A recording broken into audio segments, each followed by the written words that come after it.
Salut à tous, alors c'est Frédéric Delavier. Alors ce soir je voulais faire une petite vidéo sur les chiens. Alors et pourquoi les chiens? Alors tout simplement parce que je vais quand même vous parler d'un truc qui est assez phénoménal.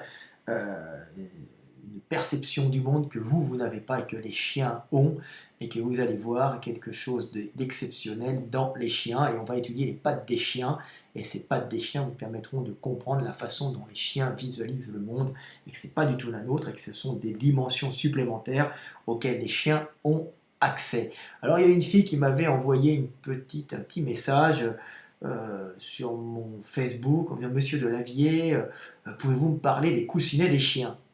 Les coussinets des chiens, franchement, je ne me suis jamais vraiment posé la question, à part avoir caressé des fois les coussinets de mon chien Vulcain et de mon chien Azur, qui étaient deux collets sympathiques que j'aimais beaucoup. On dormait ensemble, je recaressais les coussinets, ils étaient là, j'aimais un peu rêche, j'y regardais, ils étaient allongés à côté de moi au soleil devant la télé quand j'étais petit. Puis j'étais avec ces chiens, puis c'est vrai que je ne me suis pas posé la question, je dis, bah, les coussinets, c'est des petits amortisseurs qui permettent aux chiens de se réceptionner, ces amortisseurs. Moi, je les resté d'un côté très basique.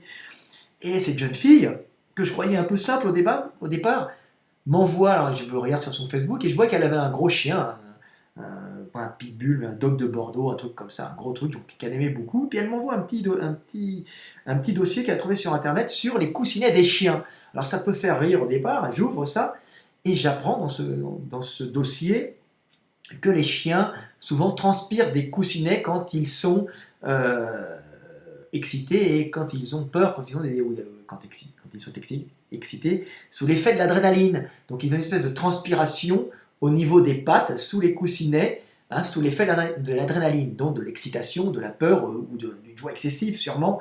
Donc c'est assez intéressant de voir ça. Puis la seconde question, mais c'est pourquoi transpire-t-il sous les coussinets? Est-ce que ça va apporter une meilleure adhérence? Il y a un côté qui est bizarre là-dedans. Et hop, me vient l'idée tout simplement. D'autres personnes ont dû le marquer, je pense que certains vétérinaires le savent, je pense qu'il y a des éthologues, des gens qui ont étudié le comportement animaux qui doivent avoir fait le lien, bah, tout simplement parce que les chiens sont des chasseurs. Et les chiens, quand ils pistent une proie, ils pistent pas tout le temps une proie en aboyant, parce qu'au bout d'un moment, on va la faire partir. Donc ils pistent à plusieurs. Hein. Ils ont quoi les chiens? Ils ont surtout un odorat extrêmement développé et une ouïe très fine, mais surtout un odorat extrêmement développé. Hein. C'est avec ça les chiens qu'on recherche la drogue, qu'on recherche les gens qui ont disparu. Donc ces chiens qui ont un odorat très très développé ont la truffe au ras du sol pour sentir tout ce qu'ils trouvent et pour suivre les traces, puis et des fois aussi suivre les traces de leurs congénères. Et quand les chiens sont en chasse, qu'est-ce qui se passe? Ben, il se passe qu'ils ne sont pas tous les uns à côté des autres et qu'ils se suivent des fois la queue leu ou un peu les uns assez loin des autres. Et quand il y en a un qui suit un meneur, quand le meneur se met à sentir une proie, donc il a pisté la proie, hein, parce que c'est pour la survie de l'espèce, il se met sûrement à avoir une excitation, à l'excitation du chasseur hein, qui va fondre sur sa proie, il se met sûrement à être plein d'adrénaline, hein, et à ce moment-là, il va transpirer des coussinets. Et en transpirant des coussinets, il va avertir les chiens qui arrivent derrière qu'il a flairé la proie, et que c'est lui qu'il faut suivre. Et comme les autres connaissent son odeur, et en plus savent qu'il est excité, et qu'il a sorti la proie, à ce moment-là, ils vont le suivre. Donc vous voyez, c'est une espèce de moyen de communication qui permet aux chiens de pister une proie et d'avertir les autres chiens uniquement par l'odeur qu'ils vont émettre et qu'ils vont laisser au sol par l'excitation de l'adrénaline et de cette transpiration des coussinets. Bah, ils vont indiquer aux autres chiens qu'ils ont pisté la proie et qu'ils vont la chercher et que je suis le chien qui a trouvé la proie. Et à ce moment-là, c'est moi qu'on suit. Donc c'est assez phénoménal de voir comment les chiens arrivent à communiquer par les odeurs, hein, mais sans vouloir réellement, c'est-à-dire qu'ils émettent des odeurs comme ça. Donc imaginez, vous êtes poursuivi par des chiens, euh, et puis il y en a un qui vous renifle, et en vous reniflant, bah, il indique à tous les autres qu'il vous a reniflé, même si les autres n'ont pas capté votre odeur. C'est quand même terriblement efficace, ce sont des prédateurs extrêmement efficaces. Alors les loups, c'était la même chose, hein. Donc vous voyez, ça peut à peu près, vous voyez ce que ça veut dire. Et alors, pareil, hein, imaginez que vous rentrez dans une pièce, par exemple, où il y a votre fiancé, par exemple, et puis votre fiancé n'est plus là, est parti il y a quelque temps, et vous sentez que votre fiancé, par exemple, est excité, a eu peur, hein, euh, et, euh, et vous sentez à peu près, vous sentez les molécules qu'elle a laissées sur son passage d'excitation de peur ou de joie. Imaginez le changement du monde. Vous rentrez dans un restaurant, vous ne trouvez pas votre ami, et à ce moment-là, vous vous asseyez sur un siège, et là, vous sentez que votre ami est très énervé ou votre amie est amoureuse.